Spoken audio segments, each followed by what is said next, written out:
देखो, आज हम लोग यहाँ पर क्या करने वाले हैं, अपनी एक्सरसाइज नंबर 1.2 को करेंगे। एक ही वीडियो में पूरी की पूरी एक्सरसाइज 1.2 को हम लोग यहाँ पर कर लेंगे, जहां पर हमें ज्यादा कुछ नहीं करना। मैं आपको सबसे पहले बता दूं, यहाँ पर हम लोगों ने देखो, जब मैं अपना कंसेप्ट बता रहा था आर डी शर्मा वाली बुक से, तो वहां पर हम लोगों ने फंडामेंटल थ्योरम ऑफ अरिथमेटिक करा था।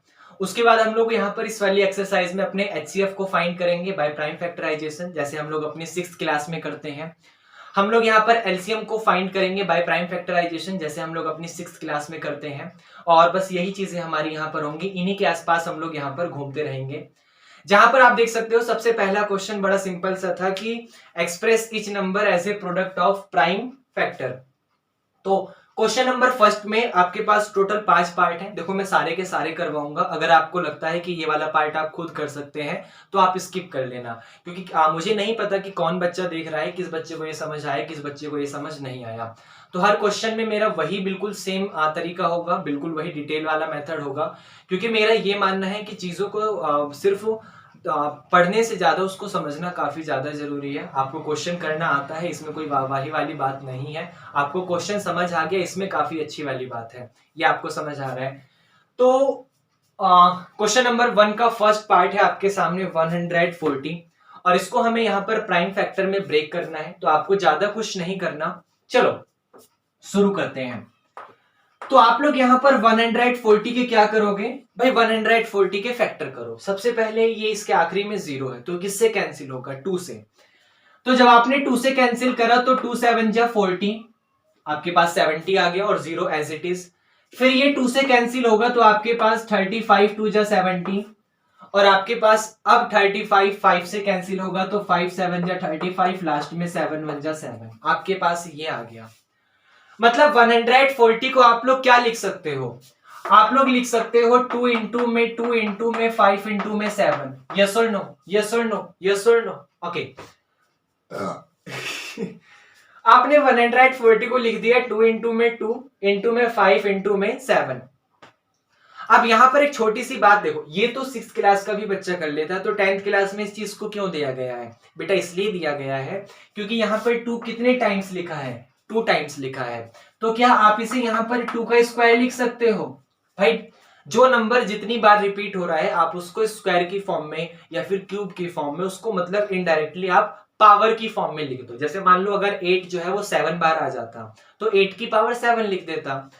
2 यहाँ पे 2 टाइम्स आ रहा है तो 2 की पावर 2 लिखा, और ये 5 और 7 को तो एज इट इज लिख दिया, और यही मेरा क्या हो गया, यही मेरा आंसर हो गया। मतलब इतनी आसान चीज पढ़ने वाले हैं, हाँ इतनी ही आसान चीज पढ़ने वाले हैं। जैसे क्वेश्चन नंबर अगर मैं यहीं पे करूं तो क्वेश्चन नंबर फर्स्ट का सेकंड है 156, और अगर मैंने 156 के फैक्टर करे तो सबसे पहले इसके लास्ट में 6 है, लास्ट में 6 होने का मतलब ये 2 से कैंसिल होगा, 2 7 जा 14, 2 8 जा 16, 78 आ गया। अब 78 को आपने 2 से कैंसिल करा तो 2 3 जा 6 और 2 9 जा 18, 39 तो 13 के टेबल से डिवाइड होता है। तो 3 से करोगे तो 3 1 जा 3, 3 3 जा 9, लास्ट में 13 1 जा 13। मतलब 156 आ गया 2 इंटू 2 इंटू 3 इंटू 13। फिर से इस वाले क्वेश्चन में जो आपका 2 है वो कितने टाइम्स है, वो आपका 2 टाइम्स है। विक्ट्री का जो साइन होता है ना, इस तरीके से लड़कियां खिंचवाती हैं वो, तो 2 आपका यहाँ पे 2 टाइम्स है। 2 टाइम्स होने का मतलब आप इसे 2 का स्क्वायर लिख सकते हो, और 3 और 13 को एज इट इज लिख दो। यहां पर 3 और 13 को एज इट इज लिख दो। ये आपको भी समझ आया, मेरे को भी आ गया। जैसे एक अगला क्वेश्चन है, नेक्स्ट क्वेश्चन है हमारे पास 3825। अब हम लोग यहां पर अपने फर्स्ट का थर्ड 3825, 3825 हम लोग इसके फैक्टर करेंगे। तो सबसे पहले ये 2 से तो होगा नहीं, सर हो जाएगा, सर नहीं होगा, सर हो जाएगा, नहीं होगा, क्योंकि इसके आखिरी में 5 है, और जिसके आखिरी में 5 होता है वो 2 से कैंसिल नहीं होता। 2 से वही नंबर कैंसिल होते हैं जिसकी लास्ट डिजिट 0 2 4 6 8 और 10 है। सही बोला मैंने, सही बोला। तो यहां पर ये पहले देखो, क्या 3 से कैंसिल होगा, क्या इसकी डिजिट का सम 3 का मल्टीपल है, क्या ये नंबर 3 के टेबल में आता है। तो 3 और 8 11, 11 और 2 13, 13 और 5 18, 18 3 के टेबल में आता है, मतलब ये 3 से कैंसिल हो जाएगा, क्योंकि आपको पता है कोई भी नंबर 3 से कैंसिल होता है तो उसकी डिजिट का सम यहाँ पर 3 का मल्टीपल होता है। तो इसकी डिजिट का सम 18 आ रहा है, 18 3 का मल्टीपल है क्योंकि वो 3 के टेबल में आता है, इसका मतलब ये 3 से कैंसिल हो जाएगा। तो आप इसे 3 से कैंसिल करेंगे, 3 1 जा 3, 3 2 जा 6, यहाँ पर 8 में से 6 गया, 2 बचा, 2 के साथ मिलकर 22, कोई बच्चा 4 तो नहीं कह रहा, 22 नहीं आता, 3 7 जा 21, 22 में से 21 गया, 1 बचा, वो 5 के साथ मिलकर 15 और 3 5 जा 15। समझ आया आपको? इसकी डिजिट का सम फिर से 3 का मल्टीपल है, चेक कर लो, देखो 1 और 2 3 आएगा, 3 और 7 10, 10 और 5 15, फिर से आपके पास ये 3 का मल्टीपल है, ये हो जाएगा आपके पास 3 4 जा 12 और यहाँ पे 3 25 जा 75। इतना भी समझ आया क्या? फिर से इसकी डिजिट का सम 3 आ रहा है, का मल्टीपल है, मतलब 5 4 2 7, 7 और 4 11, नहीं है, तो 5 से कैंसिल करो, 5 से कैंसिल करोगे, 5 8 जा 40, 5 5 जा 25, आपके पास ये आ गया।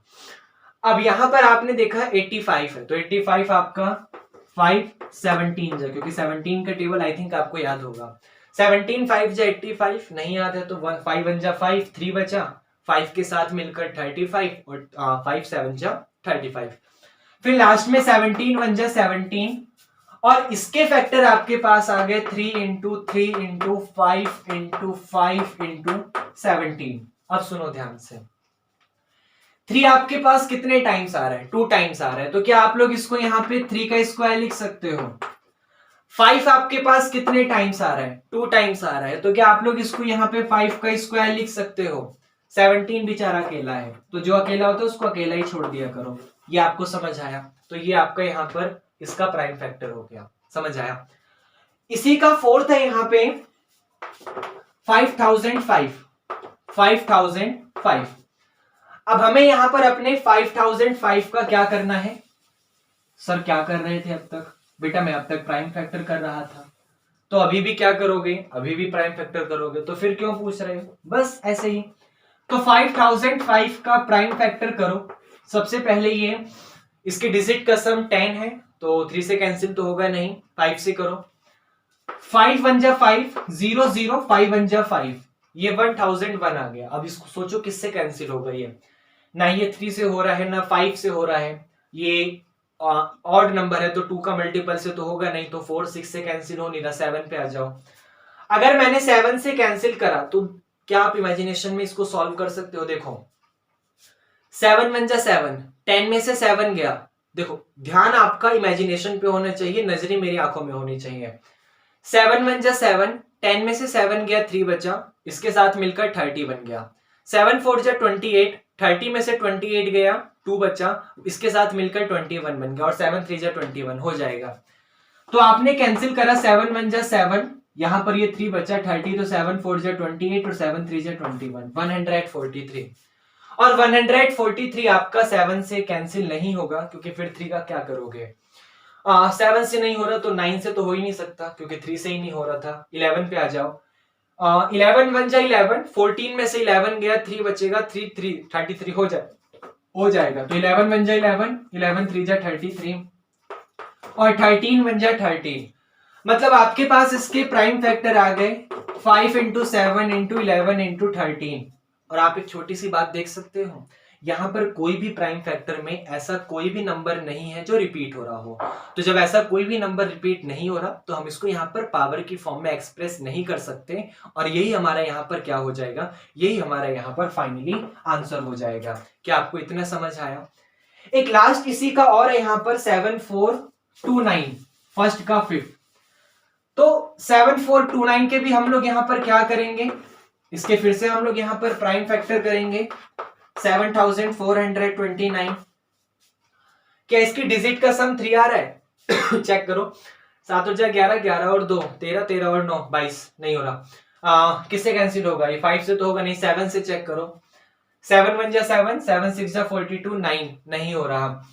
11 से चेक करो, 11 1 जा 11, 6 जा 66, तो आपके पास 4 और 4 8 बचा, 82 बन गया। 11 7 जा 77, 5 बचेगा, 9 बचेगा, नहीं हो रहा। 13 पर आ जाओ, 13 5 जा 65, 74 में से 65 गया तो कितना बचा, 9 बचा, 92 बन गया। 13 के टेबल में 91 आता है तो आपके पास 1 बचा, 19 फिर से नहीं हो रहा। 17 पर आ जाओ। 17 के टेबल में 74 नहीं आता तो 17 4 जा 68, 74 में से 68 गया तो 6 बचा, वो 2 के साथ मिलकर 62 बन गया। 17 के टेबल में 62 नहीं आता तो 17 3 जा 51, आपके पास 11 बचा, 11 119 हो जाएगा। अरे वाह, ये आपका यहाँ पर 17 से कैंसिल हो रहा है।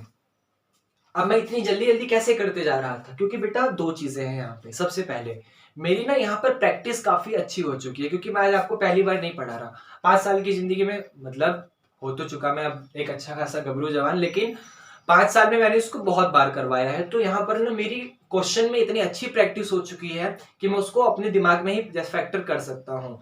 अगर आप जैसे आपने एक रामानुजन का नाम सुना होगा, सुना ही होगा, सुनना भी चाहिए, ऐसी चीजें ही पढ़ा करो। ये जो बाहर की जिंदगी है ना, ये इंस्टाग्राम उनसे कट जाओ, समझ रहे हो क्या कहना चाह रहा हूँ? हाँ, तो ऐसी चीजों के बारे में पढ़ा करो। अब रामानुजन इतनी बड़ी से बड़ी कैलकुलेशन दिमाग में कर लेते थे, तो वो कहते थे कि उनके पास कोई एक दैवीय शक्ति है, लेकिन बेटा दैवीय शक्ति के अलावा उनकी प्रैक्टिस भी तो है, ये आपको समझ आ रहा है? तो प्रैक्टिस करो, ऐसी चीजें तभी मजबूत होती हैं, वरना फिर वही रह जाता है, आप अपनी जगह वो अपनी जगह। आप समझ पा रहे हो? चलो आओ यहाँ पर।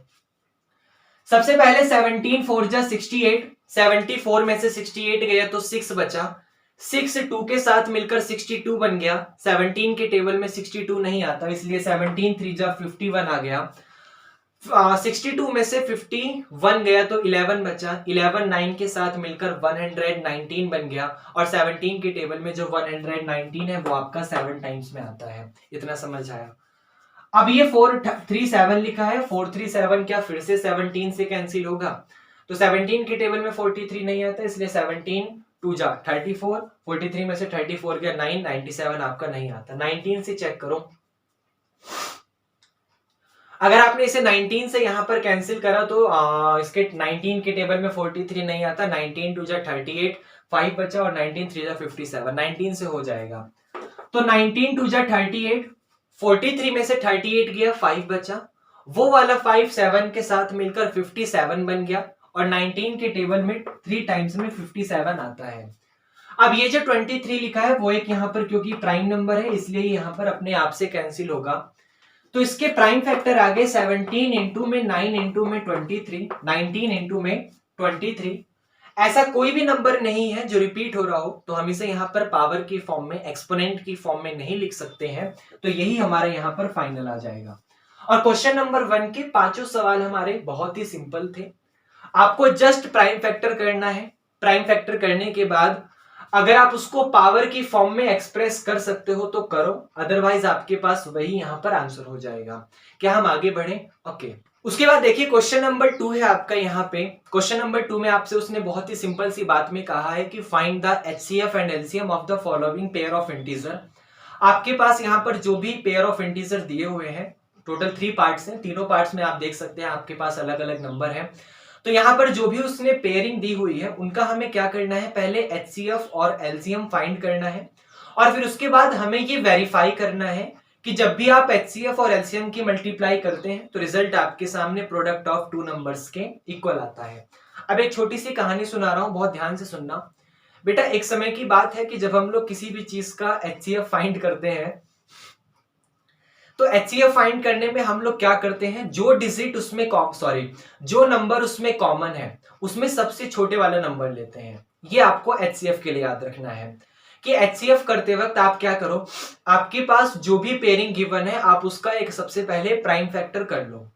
प्राइम फैक्टर करने के बाद जो सबसे स्मॉलेस्ट है वो आपको कॉमन लेना है, और जो प्राइम फैक्टर करने के बाद जो चीज वहां पर प्राइम फैक्टर करने के बाद जो चीज वहां पर कॉमन है उसमें सबसे छोटी वाली चीज आपको सबसे छोटे वाला रिजल्ट आपको लेना है, और जो चीज कॉमन नहीं है उसको आपको स्किप कर देना है। ये HCF के लिए याद रखना है। मैं एक बार HCF का और रिवाइज करवाऊंगा कि HCF करते वक्त जो नंबर आपका कॉमन है उसमें सबसे छोटे वाला नंबर लेना है, और जो नंबर आपका कॉमन नहीं है उसमें आपको स्किप कर देना है, कोई इंटरेस्ट ही नहीं दिखाना है, इंटरेस्ट, समझ रहे हो। और LCM लेते वक्त आपको क्या करना है कि जो नंबर कॉमन है उसमें सबसे बड़ा लेना है, और जो नंबर कॉमन नहीं है उसको भी लेना है। समझ आया? HCF में जो कॉमन उसमें सबसे छोटा, LCM में जो कॉमन उसमें सबसे बड़ा, और जो कॉमन नहीं उसको भी। समझ आ रहा है आपको? सुनो, आपके पास दो नंबर है, सबसे पहले एक 27 है और एक आपका 91 है। मैं दोनों के अलग अलग प्राइम फैक्टर करूंगा। अगर मैंने 26 के प्राइम फैक्टर करे तो यहां पर 13 2 जा 26 और 13 1 जा 13, 19 का करा तो 13 7 जा 91 और 13 1 जा 13। आपके पास ये आ गया, इतना समझ आया? तो 26 को मैं यहां पे लिख सकता हूं 2 इंटू में 13, और 91 को मैं यहां पे लिख सकता हूं 7 इंटू में 13। ये भी आपको समझ आया? अब अगर मैं यहां पर इसका HCF लूंगा तो HCF लेते वक्त यहां पर जो चीज कॉमन है उसमें सबसे छोटा, छोटे बोलने का मतलब यह है, जैसे मान लो यहां पर गलती से 2 इंटू में 13 का स्क्वायर आ जाता, गलती से मान लो आ जाता, और नीचे की तरफ आपका 7 इंटू 13 की पावर 1 लिखा हुआ है, तो कॉमन वाला रिजल्ट आपका 13 है। तो उसमें छोटा कौन है, 13 का स्क्वायर या 13 की 1? तो 13 की 1 छोटा है, तो ये कॉमन लेना था, कहने का ये मतलब है। लेकिन यहां पर ऊपर भी 13 की पावर 1, नीचे भी 13 की पावर 1, दोनों इक्वल है, तो वही रिजल्ट आपके पास HCF में आ जाएगा। मतलब HCF आपका यहां पर 13 आ गया। अगर आप लिखना चाहते हैं ये किसका HCF है, तो आप ऐसे लिखेंगे, HCF में ब्रैकेट लगा दो। ब्रैकेट लगाने का मतलब आप ऑफ के बारे में बता रहे हो, तो HCF of 26 and 91 is equal to 13। इतना समझ आया? लेकिन अगर आपने LCM फाइंड करा तो LCM ऑफ 26 और 91 में जो कॉमन है उसे तो लेना है, जो कॉमन नहीं है उसे भी लेना है, ये ऐसा है। तो 13 तो कॉमन आएगा ही, लेकिन ये 2 कॉमन नहीं है तो 2 भी आएगा, और ये 7 कॉमन नहीं है तो 7 भी आएगा। बेटा LCM इस दुनिया की तरह है, यहां पर आपने वो वाली कहावत सुनी है कि गेहूं के साथ घुन भी पिसता है, वही रिजल्ट ये LCM भी आपके सामने कर रहा है। LCM में गेहूं तो पिस ही रहा है, उसके साथ जो घुन था वो भी पिसेगा, क्योंकि वो कॉमन नहीं है, लेकिन वो उसके फैक्टर में तो आ रहा है ना, इसलिए मैं वहां पर ले लूंगा। लेकिन जो आपका HCF वाला है वो अलग ही ठाट में चलता है, वो बहुत अमीर आदमी है, वो आप कह रहे हैं कि अगर गेहूं पिसेगा तो गेहूं पिसेगा, घुन के पैसे नहीं दे रहा तो घुन नहीं पिसेगा। समझ आ रहा है आपको? तो LCM में याद रखना कि गेहूं के साथ घुन पिसेगा, और HCF में गेहूं के साथ घुन नहीं पिसेगा। अच्छा, घुन तो पता है ना? हाँ ठीक है। तो HCF में जो कॉमन था उसमें सबसे छोटा, और LCM में जो कॉमन था उसमें सबसे बड़ा, और जो कॉमन नहीं था वो भी। तो आपके पास ये कितना आ गया, इसको सॉल्व करेंगे हम लोग यहाँ पर, और 13 का 13 तो एज इट इज, ये हो गया 13 2 जा 26 मल्टीप्लाई में 7, 26 की 7 में मल्टीप्लाई करोगे, 7 6 जा 42 का 2 कैरी 4, 7 2 जा 14 और 4 18, तो 182 आपके पास LCM आ गया। और ये दोनों चीज हमने यहाँ पर फाइंड कर ली है। अब हमें ये रिजल्ट वेरीफाई करना है कि आप कभी भी अगर LCM और HCF की मल्टीप्लाई करते हो तो वो प्रोडक्ट ऑफ 2 नंबर्स के इक्वल आता है, जिसके लिए मैं सबसे पहले अपना यहाँ पर लेफ्ट हैंड साइड का यूज करूंगा, और लेफ्ट हैंड साइड में मेरे पास दिया हुआ है उसने यहाँ पर दोनों की आप क्या कर दो, HCF और LCM की मल्टीप्लाई कर दो। मतलब आप, अच्छा ये तो लिख लोगे ना HCF इंटू LCM, ओके, तो मतलब आप LCM जो था 182 उसकी मल्टीप्लाई कर दो 13 में, तो 182 की 13 में मल्टीप्लाई करोगे, 13 2 जा 26 कैरी 2, 13 8 जा 104, 104 में 2 करोगे 106 कैरी 10, 13 1 जा 13 और 10 आपका 23, मतलब आ गया यहाँ पर 2366।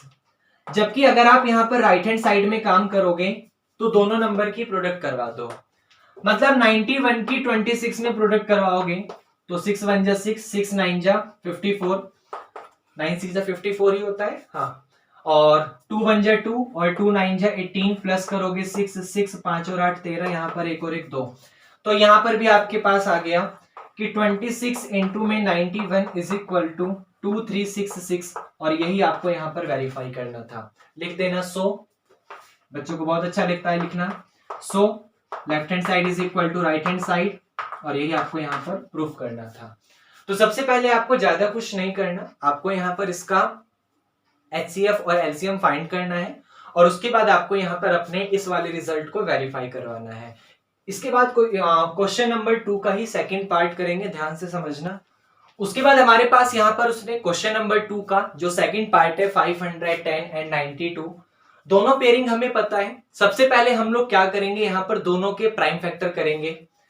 तो आप सबसे पहले 510 के प्राइम फैक्टर करो, ये आपका 2 से कैंसिल होगा, जहां पे 2 2 जा 4, 1 1 के साथ मिलकर 11, 2 5 जा 10, फिर से 10, 2 5 जा 10, 255 आ गया।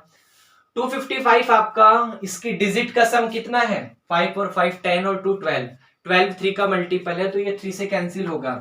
जहां पर 3 8 जा 24, 3 5 जा 15, ये 5 से कैंसिल होगा, 17 5 जा, और ये 17 से 17 1 जा।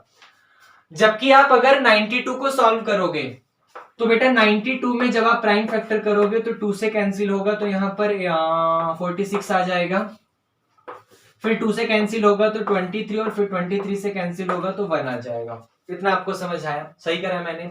2 4 जा 8, 2 6 जा 12, 2 2 जा 4, 2 3 जा 6, ठीक है।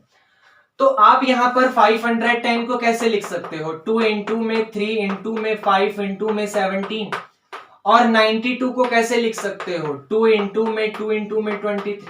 ये आपको समझ आया। अब यहाँ पे तो कोई भी ऐसा नंबर नहीं था जो रिपीट हो रहा था, तो आप उससे पावर की फॉर्म में तो लिखोगे नहीं क्योंकि वो रिपीट नहीं हो रहा। लेकिन यहाँ पर 2 आपके पास 2 बार रिपीट हो रहा है, तो आप उसको 2 का स्क्वायर लिख दो और इंटू में 23, और ये आपका ऊपर वाला एज इट इज रहेगा। अब अगर आप यहाँ पर HCF के ऊपर गए तो आपका HCF क्या आता है कि जो कॉमन है उसमें सबसे छोटा। अब यहां पर एक तो आपका 2 कॉमन दिख रहा है मुझे, तो यहां पे 2 की पावर 1, यहां पे 2 की पावर 2, दोनों में छोटा कौन है, 2 की पावर 1, इसका मतलब ये 2 आपका यहां पर HCF आएगा। 3 यहां पर है, यहां नहीं है, 5 यहां पर है, यहां नहीं है, 17 यहां पर है, यहां नहीं है, और कुछ कॉमन नहीं है, तो HCF आपका जस्ट 2 आ गया। लेकिन अगर आप यहां पर एलसीएम की बात करोगे तो एलसीएम में जो कॉमन है वो तो आएगा ही, और जो कॉमन नहीं है वो भी आएगा। तो पहले 2 की पावर 1 और 2 की पावर 2 कॉमन वाले केस में आ रहा है, तो इसमें बड़ा कौन है, 2 की पावर 2, तो 2 की पावर 2 आपका यहां पर एलसीएम वाले केस में आ जाएगा। उसके अलावा कॉमन जो नहीं है, जैसे 3 नहीं है, 5 नहीं है, 17 नहीं है, 23 नहीं है, ये सारा का सारा भी यहां पर कॉमन वाले केस में आ जाएगा। इतना आपको समझ आया।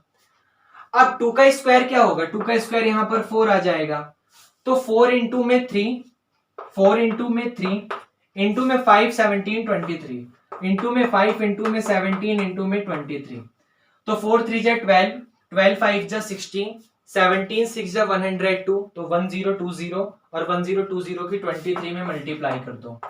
मल्टीप्लाई करने पर जो भी आंसर आएगा उसको यहां पर आप लोग लिख देना, आपका एलसीएम आ जाएगा। उसके बाद आप वेरीफाई कर लेना। क्या वेरीफाई करोगे कि जब आप HCF और अपने एलसीएम की प्रोडक्ट करवाओगे, दोनों की मल्टीप्लाई करना लेफ्ट हैंड साइड में, वो आपका हमेशा इक्वल आएगा जब आप इन दोनों नंबर्स की क्या करोगे, प्रोडक्ट करवाओगे। तो लेफ्ट हैंड साइड में अपने HCF और एलसीएम की मल्टीप्लाई करना, और राइट साइड में अपने 510 और 92 की मल्टीप्लाई करना। ये भी आपको समझ आया। तो ये क्वेश्चन नंबर 2 आपका था। अच्छा, सेकंड का क्वेश्चन नंबर 3 आपको खुद दे दूं मैं, खुद कर लोगे क्योंकि बहुत ही सिंपल सा है। सेकंड का थर्ड जो कि आपका है यहाँ पे 336 एंड 54 का, आप लोगों को क्या करना है भाई, आपको सबसे पहले HCF फाइंड करना है, फैक्टर जो कॉमन है उसमें सबसे छोटा, फिर एलसीएम फाइंड करना है, फैक्टर जो कॉमन है उसमें सबसे बड़ा, जो कॉमन नहीं है वो भी, और उसके बाद फिर वही वाला केस, फिर वही वाली HCF और एलसीएम की प्रोडक्ट करवाओ, वो रिजल्ट इक्वल आएगा प्रोडक्ट ऑफ नंबर्स के। तो ये थर्ड में आपको होमवर्क में दे रहा हूं। अब होमवर्क में दिया है तो कर लेना, ये मत सोचना कि हो जाएगा। मैथ वाले बच्चों की यही गंदी आदत होती है, उन्हें लगता है कि जो क्वेश्चन उन्हें दिख रहा है कि ये हो जाएगा, वो उसको करते ही नहीं है। मैं भी नहीं करता था, और बाद में पता चलता है कि वही क्वेश्चन उनसे नहीं होता अगर वही क्वेश्चन पेपर में आ जाता है। तो ये रियलिटी है, आपके साथ भी हुआ होगा। इसलिए क्वेश्चन को ऐसे मत देखा करो कि अच्छा यार ये तो आसान है, हो जाएगा। नहीं, एक बार लिख लो, प्रैक्टिस हो जाएगी, कुछ जा नहीं रहा है आपका। समझ आ रहा है आपको? देखो, उसके बाद हम लोग यहाँ पर क्वेश्चन नंबर 3 की बात करेंगे। पहले पसीना पोंछ लूं। और क्वेश्चन नंबर 3 जो है वो हमारा यहाँ पर फिर से वही है, बस हमें यहाँ पर इस बार 3 पेयरिंग गिवन है, मतलब 3 नंबर्स गिवन है। हमें यहाँ पर इन तीनों नंबर्स का बाय प्राइम फैक्टराइजेशन को अप्लाई करते हुए HCF और LCM फाइंड करना है। तो हमें ज्यादा कुछ नहीं करना, हर एक नंबर्स का पहले अलग अलग यहाँ पर प्राइम फैक्टर करना पड़ेगा। जैसे आपने 12 का करा तो आपको यहाँ पर 2 6 जा 12, 2 3 जा 6 और लास्ट में 3 1 जा 3 मिल जाएगा। आपने 15 का करा तो यहाँ पर आपको 3 5 जा 15 और लास्ट में 5 1 जा 5 मिल जाएगा। अगर आपने 21 का करा तो 3 7 जा 21 और 7 1 जा 7 मिल जाएगा। इतना आपको समझ आया? तो आप 12 को कैसे लिख सकते हो भाई? 2 इंटू में 2 इंटू में 3, 2 की रिपीटेशन कितनी बार है? 2 बार है, तो आप यहां पर 2 का स्क्वायर इंटू 3 लिख दोगे। जबकि 15 को आप लोग यहां पर 3 5 जा 15, कोई रिपीटेशन नहीं था, एज इट इज। और 21 को 3 7 जा 21, कोई रिपीटेशन नहीं था, एज इट इज। अब अगर हमें यहां पर HCF फाइंड करना हुआ, HCF ऑफ किस किस का? 12, 15 और 21 का, तो तीनों के पास जो कॉमन है वो लेना है। अब तक हमारे पास 2 नंबर गिवन थे, उन दोनों नंबर्स में जो कॉमन था हमने उसे लिया था। लेकिन अब हमारे पास 3 नंबर है, तो उन तीनों नंबर में जो कॉमन होगा हम लोग उसे लेंगे। जैसे यहां पर आप देखो, अगर यहाँ पे 2 की पावर में कुछ ना कुछ है, मतलब 2 का मल्टीपल कॉमन है, तो यहाँ पर 2 है कहीं, लेकिन यहाँ इन दोनों के पास नहीं है। जो चीज आपका कॉमन होगा वो तीनों के पास होना चाहिए। जैसे इस 3 की तरफ ध्यान देना, ये 3 यहां पर भी है, यहां पर भी है और यहां पर भी है, तो आपके पास ये 3 कॉमन आ जाएगा। आपने 3 को कॉमन ले लिया। अब सुनो, अब ऐसा नहीं है कि 5 यहां देखो तो ऊपर भी देखो नीचे भी देखो, फिर यहां 7 देखा तो ऊपर भी देखो नीचे भी देखो, ऐसा मत करो। सिर्फ एक को पकड़ो, सिर्फ एक को पकड़ो। जैसे 2 का स्क्वायर और यहाँ पे 3 लिखा, मैंने इस पहले वाले रिजल्ट को पकड़ा। अब पहले वाले रिजल्ट में 2 का स्क्वायर था, मैंने देखा कि 2 कहीं पर भी नहीं लिखा, कॉमन नहीं लिया। 3 को देखा, मैंने देखा 3 कॉमन हर जगह लिखा था, यहां भी यहां भी यहां भी कॉमन ले लिया। उसके बाद कुछ नहीं लिखा है, मुझे और ध्यान देने की जरूरत ही नहीं है, क्वेश्चन मेरा खत्म। सिर्फ एक रिजल्ट को देखते ही आप ये पता लगा सकते हो कि रिजल्ट में आपका वो कॉमन आएगा या फिर वो कॉमन नहीं आएगा। ये आपको समझ आ रहा है? जैसे मैं अगर इसको लेके चलता तो 3 देखता, मैं 3 तीनों के पास था, लिख दिया। 7 को देखता, 7 इसके अलावा कहीं नहीं है तो मैं नहीं लिखता। ये आपको समझ आया? जबकि अगर मैं यहां पर इसका एलसीएम फाइंड करता तो पहले ही देखो, जो कॉमन है उसको तो लिखना है। 3 कॉमन था तो 3 तो आपको लिखना ही है। ये 2 का स्क्वायर कॉमन नहीं है, लिखना है। 5 कॉमन नहीं है, लिखना है। 7 कॉमन नहीं है, लिखना है। समझ आ रहा है आपको? तो 2 का स्क्वायर क्या होता है? 4, तो 3 इंटू 4 इंटू 5 इंटू 7। अब ये क्या हो गया? 3 4 जा 12, 12 5 जा 16 और 60 इंटू में 7 और 62 इंटू 7 का मतलब 7 6 जा 42, तो 420 आपका एलसीएम आ गया और 3 आपका यहाँ पर एचसीएफ आ गया। क्या ये क्वेश्चन आपको समझ आया? बहुत ही सिंपल सा क्वेश्चन था। आगे बढ़े हम लोग। ओके, जैसे इसके बाद यहाँ पर मैं अपने क्वेश्चन नंबर 3 का सेकंड पार्ट ले रहा हूं और वो मेरे पास रिजल्ट है यहाँ पर 17, 23 और 29। मुझे क्या करना है? बाय प्राइम फैक्टराइजेशन को अप्लाई करते हुए यहाँ पर इसका एचसीएफ और एलसीएम को फाइंड करना है। अब सबसे पहले मैंने 17 को देखा, 17 एक प्राइम नंबर था तो 17 1 जा 17 वही होगा। मैंने 23 को देखा, 23 एक प्राइम नंबर था तो 23 1 जा 23 होगा। मैंने 29 को देखा, 29 प्राइम नंबर था तो 29 1 जा 29 होगा। मतलब मैं 17 को लिख सकता हूं जस्ट 17 1 जा 17, 23 को लिख सकता हूं जस्ट 23 1 जा 23 और 29 को लिख सकता हूं जस्ट 29 1 जा 29, क्योंकि तीनों के तीनों एक प्राइम नंबर थे। अब अगर आपने यहां पर एचसीएफ को फाइंड करा तो आप देख सकते हो एचसीएफ में ना ही 17, एक किसी भी एक को पकड़ लो। जैसे मान लो मैंने इसको पकड़ा तो 17 यहां पर है, नीचे कहीं नहीं है तो कॉमन में नहीं आएगा। लेकिन इसके अलावा 1, क्योंकि जहां कुछ नहीं होता वहां पे 1 होता है। आप समझ रहे हो? तो इसके अलावा 1 एक ऐसा नंबर है जो कि तीनों के पास है। अगर मैंने इसको नहीं भी लिखा होता ना, 17 को जस्ट 17, 23 को जस्ट 23, 29 को जस्ट 29 लिख देता तो यहां पर आपके पास फिर भी 1 आता, क्योंकि जहां कोई नहीं होता वहां 1 होता है मल्टीप्लाई में। समझ लो कि ऐसा मत बोल देना प्लस में दिखा दो ना, मल्टीप्लाई में। तो बेटा 1 आपके पास एक ऐसा नंबर है जो कि हर जगह आपको रिजल्ट में मिलता है, तो एचसीएफ आपके पास 1 आ गया। इसको मैं ऐसे भी समझा सकता था, जहां पर कोई भी चीज कॉमन नहीं होती वहां पर आपका एचसीएफ हमेशा क्या आता है? एचसीएफ हमेशा आपका 1 आता है। जबकि अगर आपने एलसीएम की बात करी तो देखो 1 कॉमन था, लिखो मत लिखो फर्क नहीं पड़ेगा, क्योंकि आपके पास 1 का मल्टीपल वही रहता है। 17 कॉमन नहीं था, लिख लिया। 23 कॉमन नहीं था, लिख लिया। 29 कॉमन नहीं था, लिख लिया। आप इन तीनों की क्या कर सकते हो, तीनों की मल्टीप्लाई कर देना, जो आंसर आएगा यहाँ पे लिख देना, वो आपका एलसीएम हो जाएगा।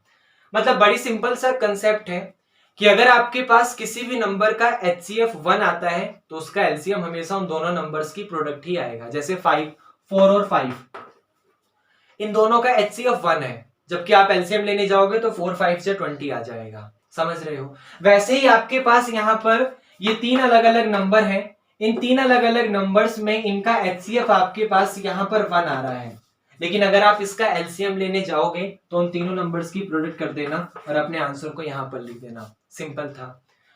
जबकि अगर आपने क्वेश्चन नंबर 3 का थर्ड देखा तो यहाँ पर क्या लिखा हुआ है, 8, 9 और 25। फिर से आपको बता दूं, कुछ भी कॉमन नहीं मिलने वाला, क्योंकि 8 को आप लोग लिखोगे 2 इंटू 2 इंटू 2, 3 को लिखोगे भाई यहाँ पे 3 3 जा 9, और 25 को लिखोगे 5 5 से 25। कहीं भी कुछ भी कॉमन नहीं है, तो HCF आपका तो 1 आएगा। लेकिन जब आप एलसीएम लेने जाओगे तो ज्यादा कुछ मत करना, इन तीनों नंबर्स की क्या कर देना, प्रोडक्ट कर देना, आपका आंसर आ जाएगा। तो क्या आपको क्वेश्चन नंबर 3 समझ आया? बहुत ही सिंपल था। क्वेश्चन नंबर 3 का थर्ड पार्ट मैं आपको होमवर्क के लिए दे रहा हूं। अब हम लोग यहाँ पर अपने क्वेश्चन नंबर 4 को करेंगे, जो कि क्वेश्चन नंबर 4 जो है हमारा, वो इस पैटर्न पर बेस्ड है कि आप जानते हैं अगर आपके पास कोई भी दो नंबर गिवन है तो वहां पर उसके HCF और LCM की जो प्रोडक्ट होती है वो यहाँ पर प्रोडक्ट ऑफ टू नंबर्स के इक्वल आती है। वो क्वेश्चन नंबर 4 आपका इस कंडीशन पर बेस्ड है। उसने यहाँ पर लिखा भी हुआ है कि HCF ब्रैकेट का मतलब है वो ऑफ बोलना चाह रहा है, तो HCF ऑफ 306 और 657, अगर आपने इन दोनों का HCF फाइंड करा तो रिजल्ट में आपको 9 मिलेगा। फाइंड एलसीएम ऑफ 306 और 657, आपको इसका यहां पर एलसीएम फाइंड करना है। तो आप लोग जानते हैं कि जो HCF मल्टीप्लाई में एलसीएम आता है उसकी प्रोडक्ट, वो हमेशा प्रोडक्ट ऑफ टू नंबर्स, वो हमेशा प्रोडक्ट ऑफ टू नंबर्स इसके यहां पर इक्वल होता है। अब सबसे पहले यहां पर हमें पहले देखो यहां पे क्या फाइंड करना है, एलसीएम फाइंड करना है। एलसीएम आपके पास यहां पर ये लिखा हुआ है, तो एलसीएम के अलावा जो जो चीजें बची हुई हैं इधर सबको उठाकर उस तरफ यहां पे ले जाओ। अब यहां पर ये जो HCF है वो यहां पर मल्टीप्लाई में है, तो इस तरफ जाके क्या हो जाएगा, वो उस तरफ जाके डिवाइड में हो जाएगा। तो आपका जो एलसीएम है वो यहाँ पे product of two numbers divided by इस HCF के इक्वल आ जाएगा। अब एक नंबर आपके पास 306 है, दूसरा नंबर आपके पास 657 है, तो आप क्या करो 306 और 657 दोनों की प्रोडक्ट कर दो और उसको यहां पर HCF का मतलब 9 से डिवाइड कर दो। अब इसको सॉल्व कर लो। जैसे सबसे पहले मान लीजिए मैं इसको कैसे सॉल्व करूं, इसको 9 से कैंसिल करता हूं। देखो 9 7 जा 63, 2 बचा, 7 के साथ मिलकर 27, 9 3 जा 27, तो 306 मल्टीप्लाई में 73 आ गया। अब यहां पर 306 की आप लोग 73 में मल्टीप्लाई कर दो, आपका आंसर आ जाएगा। जैसे 3 6 जा 18, 3 3 जा 9, क्रॉस 7 6 जा 42 और 7 3 जा 21, प्लस करोगे 8, यहाँ पर 2, यहाँ पर 13, कैरी 1 1 और 1 2, यहाँ पर 2, तो आपके पास आंसर आ गया 22,338 और यही आपका यहाँ पर फाइनल आंसर है। क्वेश्चन नंबर 4 आपको समझ आया। क्वेश्चन नंबर 5 बहुत ही आसान है और थोड़ा सा लॉजिकल है, क्योंकि देखो क्वेश्चन में आपके सामने लिखा हुआ है चेक वेदर, मतलब आपको यहाँ पर ये चेक करना है 6 की power n can and with the digit 0। क्या 6 की पावर n जो है वो 0, मतलब 6 की पावर n जो है उसकी लास्ट डिजिट 0 होगी for any natural number n। इस क्वेश्चन को समझना, जैसे आपके पास यहाँ पे 6 की पावर n लिखा है। अब एक छोटी सी बात, अगर मैं यहाँ पर n की जगह कोई भी नेचुरल नंबर पुट करूंगा तो मेरे पास डिफरेंट डिफरेंट रिजल्ट आएंगे, डिफरेंट डिफरेंट नंबर्स आएंगे। तो क्या वो जो नंबर्स मेरे सामने आ रहे हैं एंड विद द डिजिट 0 का मतलब है उन नंबर्स की लास्ट डिजिट 0 होगी, आपको ये बताना है। अब जैसे थोड़ा सा सोचो, मान लो मैंने इस क्वेश्चन में n की जगह 1 पुट करा, n की जगह क्या पुट करा, 1 पुट करा, तो ये रिजल्ट आपके पास आ जाएगा 6 की पावर 1 और 6 की पावर 1 का मतलब 6 होता है। अगर मैंने n की जगह 2 पुट करा तो मेरे पास आएगा 6 की पावर 2 जिसका मतलब 36। अगर मैंने n की जगह 3 पुट करा तो मेरे पास 6 की पावर 3 आएगा, जिसका मतलब 216, और एंड सॉन इसी तरीके से आपका ये चलता चला जाएगा। मतलब आप यहां पर ये देख रहे हैं कि जब मैं 6 की पावर n को एक्सपेंड कर रहा हूं, जहां पर n की जगह कोई नेचुरल नंबर पुट कर रहा हूं, तो क्या मुझे इसकी लास्ट डिजिट 0 मिल रही है? क्या मुझे इसकी लास्ट डिजिट 0 मिल रही है? नहीं, इसकी लास्ट डिजिट मुझे 0 नहीं मिल रही है। तो आप लोग यहां पर ये मैंने रफली समझाया आपको, यहां पर ये चीज मैंने रफली समझाई है। अब एक छोटी सी बात सोचो, आपके सामने कोई नंबर है और उसकी लास्ट डिजिट 0 है, इसका मतलब वो नंबर आपका किससे डिवाइड होगा? एक छोटी सी बात सोचो, मैं रफली यहां पर इसको समझा रहा हूं अभी भी। मान लीजिए आपके पास मैंने लिखा 10 की लास्ट डिजिट 0 है। मैंने मान लीजिए 20 लिखा, इसकी लास्ट डिजिट 0 है। मैंने यहां पर 100 लिखा, इसकी लास्ट डिजिट 0 है। मैंने 350 लिखा, इसकी लास्ट डिजिट 0 है। ये आपको समझ आ रहा है? तो एक छोटी सी बात सोचो, ऐसे वो कौन कौन से नंबर हैं, मतलब जैसे 10 है, अगर आपने 10 का फैक्टर करा तो आपको क्या मिलता है? आपको 2 5 जा 10 मिलता है। अगर आपने 20 के फैक्टर करे तो 4 5 जा 20, मतलब 2 का स्क्वायर इंटू 5 मिलता है। अगर आपने 350 के फैक्टर किए तो आपको आई थिंक 5 भी मिलेगा, 7 भी मिलेगा। तो इसको आप कैसे लिख सकते हैं? पहले आप 350 हम लोग यहाँ करके देख लेते हैं। अगर आपने 350 के फैक्टर करे तो आपको 2 से 1, यहाँ पे 2 7 जा 14, 2 5 जा 10, फिर आपको आई थिंक कितना मिलेगा? ये 7 5 12, 5 से कैंसिल होगा तो 5 3 जा 15, और 5 5 जा 25, फिर 5 7 जा 35, फिर 7 1 जा 7। मतलब आप देख रहे हैं 350 का फैक्टर हमें मिल गया 2 इंटू 5 का स्क्वायर इंटू 7। 100 का फैक्टर क्या होता है? 25 4 जा, मतलब 2 का स्क्वायर इंटू 5 का स्क्वायर। अब एक छोटी सी बात सोचो, अगर मैंने आपके सामने कोई भी रैंडमली नंबर लिखा जिसकी लास्ट डिजिट अगर आपके पास 0 है, तो अगर किसी नंबर की लास्ट डिजिट 0 है, इसका मतलब ये यहाँ पे कंपलसरी है। मैं दोबारा रिपीट करूंगा, अगर आपने दुनिया का कोई भी नंबर उठाया जिसकी लास्ट डिजिट आपके सामने 0 है, इसका मतलब ये कंपलसरी पॉइंट है कि वो 5 से डिवाइड होगा। आप समझ रहे हो? ये कंपलसरी है कि वो 5 से डिवाइड होगा। इसका मतलब अगर 6 की पावर n की लास्ट डिजिट 0 होगी तो 6 की पावर n आपका 5 से डिवाइड होना चाहिए। आपको समझ आ रहा है? एक बार और समझाऊंगा भाई। 6 की पावर n की अगर लास्ट डिजिट 0 होगी, इसका मतलब वो नंबर आपके सामने 5 से डिवाइड होगा, क्योंकि बेसिकली दुनिया का कोई भी नंबर उठा लो, समझ आ रहा है? बेसिकली दुनिया का कोई भी नंबर उठा लो, अगर उसकी लास्ट डिजिट 0 है तो वो 5 का मल्टीपल होगा। आप देख सकते हैं, वो बाकी किसी और का हो ना हो, लेकिन 5 का तो यहां पे जरूर हो रहा है। ये आपको समझ आ रहा है? इसका मतलब 6 की पावर n जो होगा वो आपका 5 का मल्टीपल होगा। अब कोई नंबर 5 का मल्टीपल है, इसका मतलब उसका एक फैक्टर 5 है। ये मैंने क्या कह दिया? जैसे सुनो, 10 जो है वो 5 का मल्टीपल है, तो इसका एक फैक्टर यहां पर 5 है।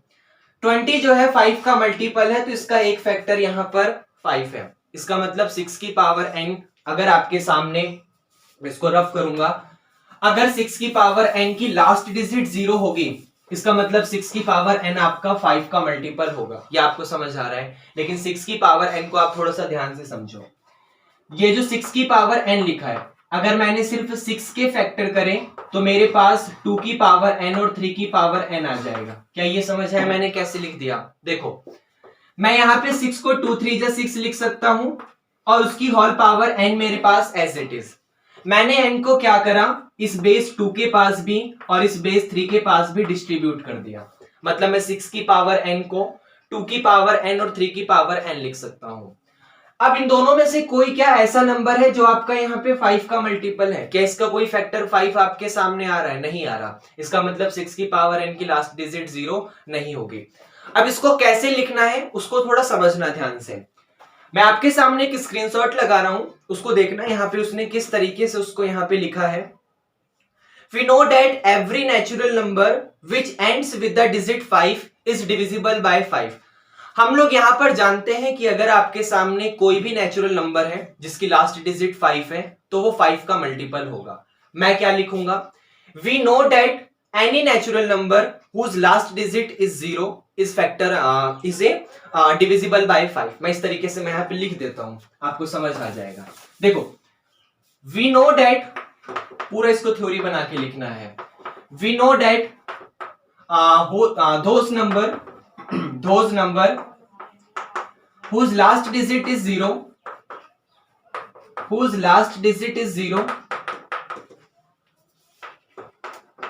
has one factor 5, उसका एक फैक्टर यहां पर 5 भी होगा।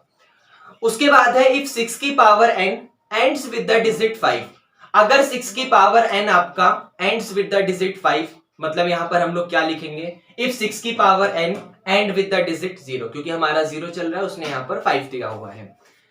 if 6 to the power n end with the digit 0, अगर यहां पर ये end with the digit 0, अगर इसकी लास्ट डिजिट 0 होगी, then it must have 5 as a factor, तो यहां पर 5 इसका कंपलसरी एक फैक्टर होगा। The prime factorization of 6 की power n would contain the prime 5, क्योंकि अगर 6 की पावर n का एक 5 प्राइम फैक्टर है, तो 6 की पावर n के पास एक प्राइम नंबर, मतलब उसका फैक्टर करने पर रिजल्ट आएगा। दिस इज नॉट पॉसिबल, ये पॉसिबल नहीं है, बिकॉज जब आप 6, मैंने रफ कर दिया, जब आप 6 की पावर n को एक्सपेंड करेंगे तो आप 6 को लिख सकते हैं 2 3 जा 6 और उसकी होल पावर n को दोनों के पास डिस्ट्रीब्यूट करा, आपके पास आ जाएगा 2 की पावर n और 3 की power n। So the only primes in the factorization of 6 to the power n are 2 and 3, इसलिए 6 की पावर n के पास जो प्राइम फैक्टर है वो आपके पास सिर्फ 2 है और 3 है। Also we know that by the fundamental theorem of factorization, क्या कहती है कि अगर आप किसी भी कंपोजिट नंबर का प्राइम फैक्टर करते हैं तो वो रिजल्ट आपके पास यूनिक होता है। मतलब 6 का प्राइम फैक्टर करने पर अगर 2 और 3 मिल रहा है तो 2 और 3 के अलावा कुछ और आपको नहीं मिलेगा। इसलिए हम फाइनली कह सकते हैं कि 6 की power n can not and with the digit 0। क्या आपको ये समझा? बस यहाँ पे ज्यादा कुछ नहीं करना, उसने 0 के बारे में बोला था। हम जानते हैं कोई भी नंबर की लास्ट डिजिट 0 होगी तो उसका एक फैक्टर यहाँ पर 5 भी होगा। इतना आपको समझ आया? अब अगर 6 की पावर n का एक फैक्टर 5 होगा तो 6 की पावर n को ब्रेक करने पर आपको 5 मिलना चाहिए, लेकिन जब आपने 6 की पावर n को ब्रेक करा तो आपको 2 की पावर n और 3 की पावर n मिल गया। इसका मतलब इसके पास सिर्फ 2 प्राइम फैक्टर हैं, एक तो 2 और एक यहाँ पे 3। अब जब इसके पास 2 प्राइम फैक्टर हैं, एक 2 और 3, इसका मतलब 5 इसके पास नहीं है। हम जानते हैं जो प्राइम फैक्टराइजेशन होता है किसी भी कंपोजिट नंबर का वो यूनिक होता है। फंडामेंटल थ्योरम ऑफ अरिथमेटिक यही कहती है। सो 6 की power n can not and with the digit 0, इसलिए 6 की पावर n यहाँ पर 0 वाली डिजिट के साथ कभी भी फिनिश नहीं होगा। क्या ये क्वेश्चन आपको समझ आए? Question number 5। ओके, उसके बाद देखिए क्वेश्चन नंबर 6 है आपका एक्सरसाइज नंबर 1.2 का क्वेश्चन नंबर 6 आपके पास ये कहता है कि एक्सप्लेन, आपको यहाँ पर ये एक्सप्लेन करना है कि y 7 into 11 into 13 plus 13 and 7 into 6 into 5 into 4 into 3 into 2 into 1 plus 5 is a R composite number। ये आपको प्रूफ करना है कि यहाँ पर, मतलब एक्सप्लेन करना है कि यहाँ पर ये दोनों लिखे हुए नंबर कंपोजिट नंबर क्यों है। अब एक छोटी सी बात सोचो, कंपोजिट नंबर कौन से नंबर होते हैं? जो 1 और इटसेल्फ के अलावा किसी ना किसी के टेबल में आते हो। बड़ी सिंपल सी डेफिनेशन है कि आपके पास जो नंबर प्राइम नंबर नहीं होते वो कंपोजिट नंबर होते हैं। इसका मतलब प्राइम नंबर कौन से होते हैं? जो सिर्फ 1 और खुद से डिवाइड होते हैं। तो कंपोजिट कौन से होंगे? जो 1 और इटसेल्फ के अलावा किसी ना किसी अनदर से डिवाइड हो जाए। जैसे आपके सामने 6 लिखा हुआ है, अब 6 1 से भी डिवाइड होता है, ये 6 से भी डिवाइड होता है, लेकिन इसके अलावा यहाँ पर ये 2 और 3 दोनों से डिवाइड होता है। जैसे 4 लिखा हुआ है, 4 1 से भी डिवाइड होता है, ये 4 से भी डिवाइड होता है, लेकिन इसके अलावा यहाँ पर ये 2 से भी डिवाइड होता है, तो इसलिए ये कंपोजिट नंबर है। तो वैसे ही हमें यहाँ पर एक्सप्लेन करना है कि ये लिखा हुआ रिजल्ट यहाँ पे क्यों एक कंपोजिट नंबर है। अब एक छोटी सी बात सुनो, जो आपके सामने प्राइम नंबर होता है, आप दुनिया का कोई भी प्राइम नंबर उठा लीजिए, आप उसके यहाँ पर फैक्टर नहीं कर सकते। ये आपको समझ आ रहा है? आप उसको ब्रेक नहीं कर सकते। अगर आप उसको ब्रेक करोगे तो आप सिर्फ 1 इंटू वही same to same number as it is copy कर दोगे। ये आपको समझ आ रहा है? जैसे 5 है, अब 5 को आप लोग सिर्फ 5 1 जा 5 या 1 5 जा 5 लिख सकते हो, इसके अलावा कुछ और नहीं लिख सकते। जैसे मान लीजिए यहाँ पे 7 है, अब आप 7 को 7 इंटू 1 या फिर 1 इंटू 7 लिख सकते हो। दोनों के दोनों प्राइम है, इसका कोई फैक्टर एग्जिस्ट ही नहीं करता है। लेकिन जैसे मान लीजिए 6 है, तो 6 को आपने 2 इंटू 3 लिख दिया, 4 को आपने 2 इंटू 2 लिख दिया, 9 को आपने 3 इंटू 3 लिख दिया, 10 को आपने 2 इंटू 5 लिख दिया। अगर आपने कोई कंपोजिट नंबर उठा लिया तो कंपोजिट नंबर के पास अदर देन 1 एंड इटसेल्फ के अलावा उसका प्राइम फैक्टर एग्जिस्ट करता है। मतलब कंपोजिट नंबर को आप प्राइम नंबर के फैक्टर में ब्रेक कर सकते हो, ये आपको समझ आ रहा है। उसके पास कोई ना कोई एक ऐसा मल्टीपल जरूर होगा जो आपके पास 1 और उसके अलावा है। जैसे 4 है, 4 के पास ये 2 देख सकते हो, ना ही 1 है ना ही 4 है। 6 के पास ये 3 और 2 दोनों ऐसे हैं जो ना ही 1 है और ना ही 6 है। 9 के पास 3 दोनों ऐसे हैं जो ना ही 1 है और ना ही 9 है। जबकि 10 के पास 2 और 5 दोनों ऐसे हैं जो ना ही 1 है और ना ही 10 है। वैसे ही सुनो ध्यान से, अगर आपके सामने, मैं इसको रफ करूंगा, अगर आपके सामने यहां पर ये नंबर लिखा हुआ है तो 7 into 11 plus 13 sorry into 13 plus 13, क्या इन दोनों जगह से मैं यहां पर 13 कॉमन ले सकता हूं? तो अगर मैंने 13 कॉमन लिया तो मुझे क्या मिलेगा? 7 इंटू 11 इंटू 1 प्लस का 1। इतना आपको समझ आया? मतलब 13 के साथ 11 7 जा 77 और ये प्लस का 1, डेट मीन्स फाइनली 13 इंटू 78। अब यहां पर आप देख सकते हो इस नंबर के पास कम से कम एक एक्स्ट्रा फैक्टर है 1 और इटसेल्फ के अलावा एक एक्स्ट्रा फैक्टर 13 एग्जिस्ट कर रहा है। आप देख सकते हो इस नंबर को आप as a product of prime factor की फॉर्म में एक्सप्रेस कर सकते हो, और कंपोजिट नंबर ही ऐसे नंबर है जिसको आप as a product of prime factor की फॉर्म में एक्सप्रेस कर सकते हैं। क्योंकि अगर आपने 72 को ब्रेक करा तो रिजल्ट आपको क्या मिलेगा? 2 इंटू 3 इंटू 13। आपको समझ आ रहा है? 13 6 या 78 होता है। तो आपने देखा यहां पर रिजल्ट आ गया 2 इंटू में 3 इंटू में 13 का स्क्वायर। इसका मतलब 2 3 और 13 तीनों के तीनों यहां पर प्राइम नंबर है। मतलब आपने किसी एक नंबर को as a product of prime number की फॉर्म में लिख दिया। अब फंडामेंटल थ्योरम ऑफ अरिथमेटिक क्या कहती है कि every composite number can be written as a product of a prime factor and its factorisation is unique. ये फंडामेंटल थ्योरम ऑफ अरिथमेटिक कहती है। तो आप देख रहे हैं आपने इस नंबर को as a product of prime number की फॉर्म में लिख दिया। 2 3 13 तीनों के तीनों प्राइम नंबर है। तो जब आपने as a product of prime factor में लिखा तो किसको लिख सकते हो प्रोडक्ट ऑफ प्राइम फैक्टर में? आप कंपोजिट नंबर को लिख सकते हो। इसका मतलब ये यहां पर एक कैसा नंबर है? ये यहां पर एक कंपोजिट नंबर है। तो आप लिखोगे so by fundamental theorem of arithmetic, by fundamental theorem of arithmetic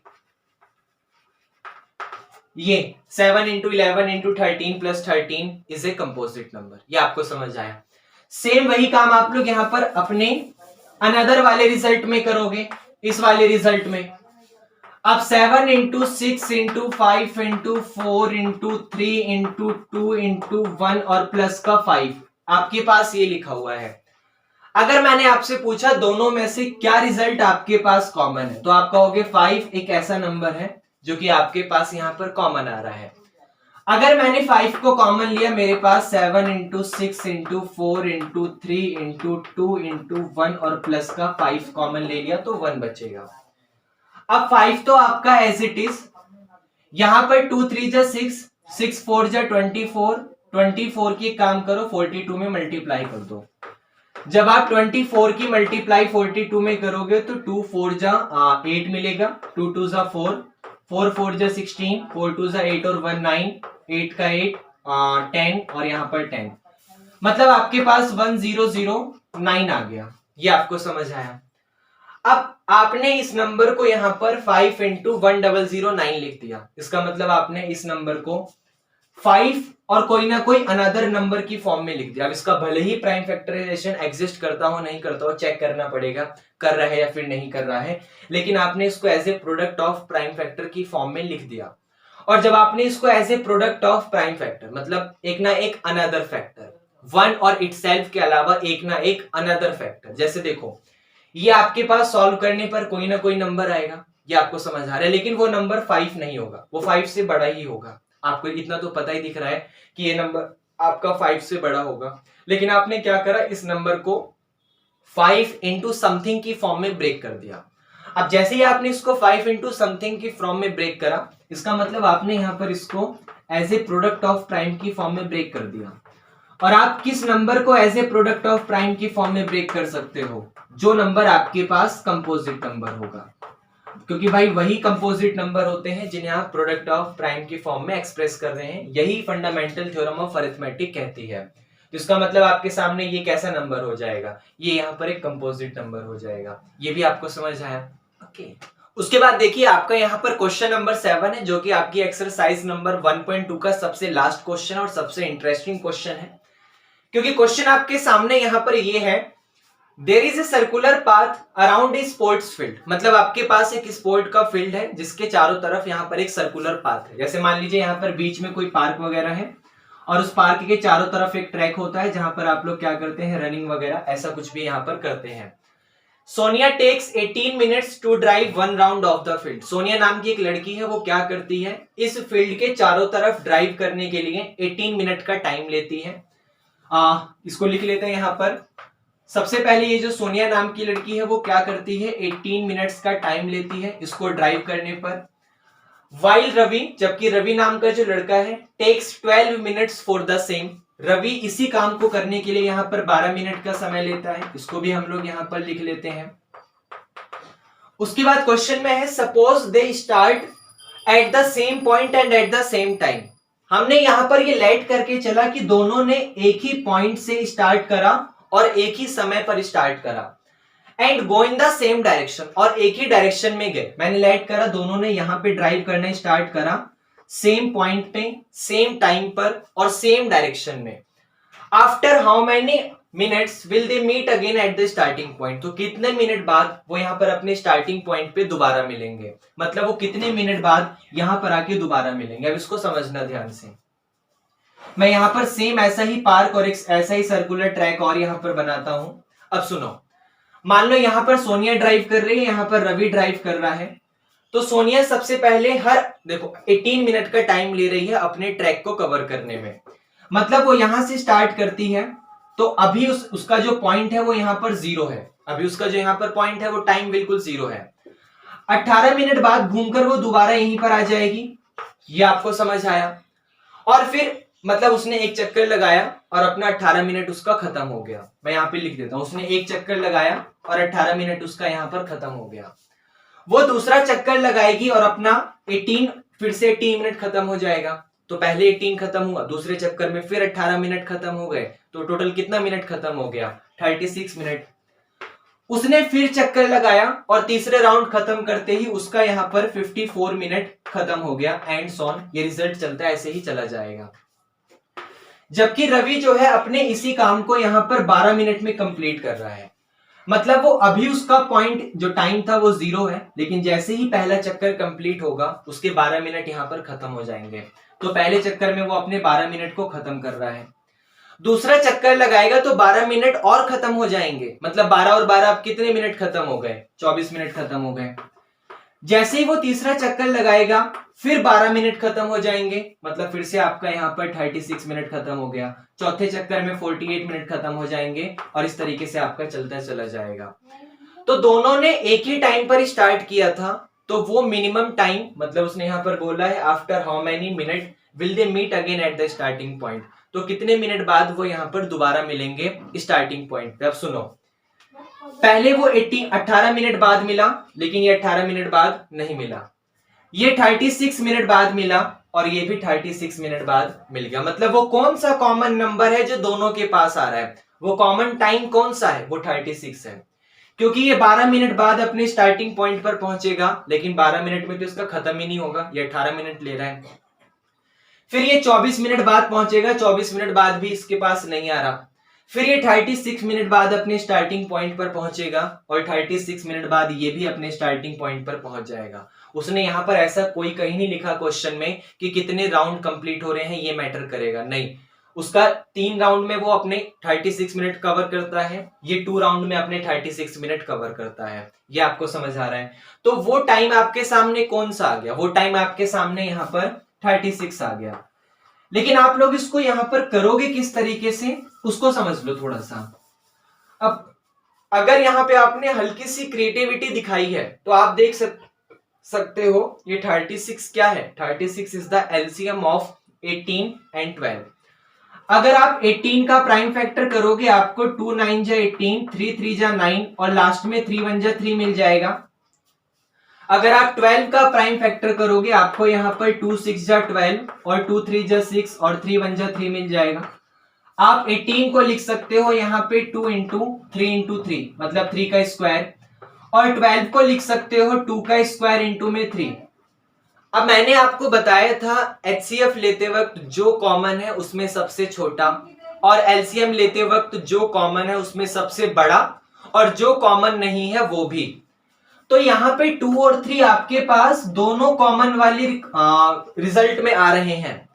तो 2 और 2 के स्क्वायर में कौन बड़ा है, 2 का स्क्वायर बड़ा है। तो जो आपके पास एलसीएम होगा ऑफ 18 एंड 12 वो आपके पास आ जाएगा 2 का स्क्वायर। और वैसे ही 3 का स्क्वायर और 3 में कौन बड़ा है, 3 का स्क्वायर। तो 2 का स्क्वायर 4, 3 का स्क्वायर 9, 4 9 जा 36 मतलब 36 मिनट बाद वो दोबारा अपने स्टार्टिंग पॉइंट पर आ जाएंगे दोनों के दोनों एक साथ। तो ये आपको समझ आया। एक्सरसाइज 1.2 बहुत ही सिंपल थी, जहां पर हम लोगों ने सिर्फ एचसीएफ और एलसीएम के ऊपर बात करा है, बस अलग अलग क्वेश्चन करे हैं। इनका कहाँ यूज होता है, मैथमेटिक्स पढ़ रहे हो तो उसका यूज करना सीखो। सिर्फ पढ़ लिया उसका कोई फायदा नहीं है, जिंदगी में कोई काम नहीं आने वाला। अगर एलसीएम और एचसीएफ पढ़ लिया यही नहीं पढ़ता कि इसका करना क्या है तो फिर पढ़ा क्यों नहीं। पढ़े हो तो उसका यूज करो, समझ आ रहा है। और बाकी मिलते हैं नेक्स्ट क्लास में जहां पर अपनी एक्सरसाइज 1.3 को कवर करेंगे। पढ़ते रहिए। ओके।